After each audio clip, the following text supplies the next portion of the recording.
ចាតើបងប្អូនមានដែរគាត់សម្គាល់មួយដែរឬទេហើយអ្វីបានជានៅក្នុងឡានក្តៅជាងបរិយាកាសខាងក្រៅ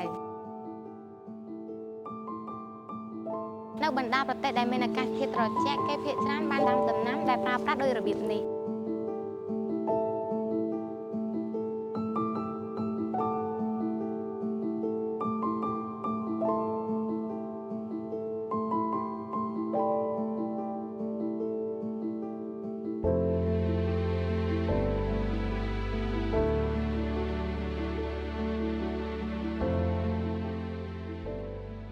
ហើយកញ្ចក់គឺមានតួនាទីចាប់យកកម្ដៅពីកាំរស្មីពន្លឺពណ៌ក្រហមដែលយើងមិនអាចមើលឃើញនឹងភ្នែកហៅថា infrared វាត្រូវបានបញ្ចេញពីកាំរស្មីពន្លឺព្រះអាទិត្យហើយកម្រិតកញ្ចក់កាន់តែក្រាស់ធ្វើឲ្យកម្ដៅនៅក្នុងរោងឬក៏ផ្ទះកញ្ចក់កាន់តែមានការក្តៅឡើងដែរ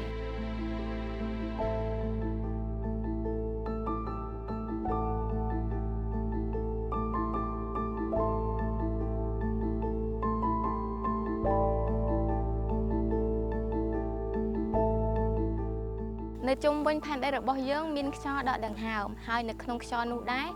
មានសមាធាតុគីមីជាច្រើនមិនមែនមានត្រឹមតែអុកស៊ីសែនមួយប៉ុណ្ណោះទេហើយឧស្ម័នទាំងនេះគឺជាបរិយាកាសមួយដែលព័ទ្ធជុំវិញផែនដីចាហើយនៅក្នុងបរិយាកាសរបស់យើងឬក៏ខ្យល់បរិសុទ្ធមាននៅឧស្ម័នជាច្រើនរួមផ្សំគ្នាមានដូចជាអាសូត 78% អុកស៊ីសែន 21% ឧស្ម័នកាបូនិក 0.03% អាកុង 0.9% ហើយនៅក្នុងចំណោមនោះមានឧស្ម័នមួយចំនួនដែលវាមានតួនាទីចាប់យកកម្ដៅពីថាមពលពន្លឺព្រះអាទិត្យដែលគេហៅថាឧស្ម័នផ្ទះកញ្ចក់ហើយវាមានដូចជាចំហាយទឹកឧស្ម័នកាបូនិក ឌីអាសូតម៉ូណូអុកស៊ីត មេតាននិងឧស្ម័នផ្លូយអរ៉េនីតហើយឧស្ម័នទាំងនេះវាដើរតួជាកញ្ចក់ឬក៏ភួយដែលហ៊ុំព័ទ្ធជុំវិញផែនដី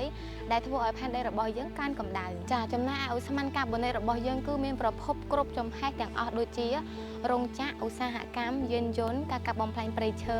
ការវេតទីដីធ្វើកសិកម្មផលិតអគ្គិសនី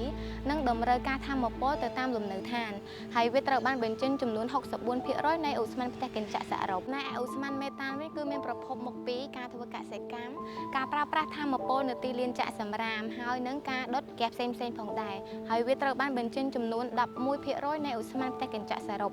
ចំណែកឧស្ម័នឌីអាសូតម៉ូណូអុកស៊ីតវិញមានប្រភពមកពីការធ្វើកសិកម្មដូចគ្នាប៉ុន្តែជាពិសេសទៅលើការប្រើប្រាស់ជីគីមីនិងចំហេះផូស៊ីលផងដែរហើយវាត្រូវបានបញ្ចេញចំនួន 18% នៃឧស្ម័នផ្ទះកញ្ចក់សរុបចំណែកឯពពួកផ្លូយអរ៉េនីតដូចជា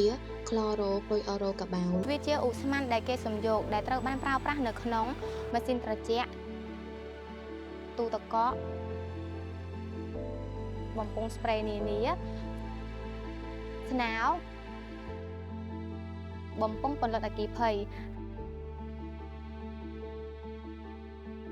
ហើយវាត្រូវបានបញ្ចេញចំនួន 6% នៃឧស្ម័នផ្ទះកញ្ចក់សរុបផងដែរចានៅក្នុងជីវិតប្រចាំថ្ងៃយើងរាល់គ្នាបានចូលរួមចំណែកបញ្ចេញនៅឧស្ម័នផ្ទះកញ្ចក់ដែលមានដូចជាឧស្ម័នកាបូនមេតានឌីអាសូតម៉ូណូអុកស៊ីតដែរឬទេ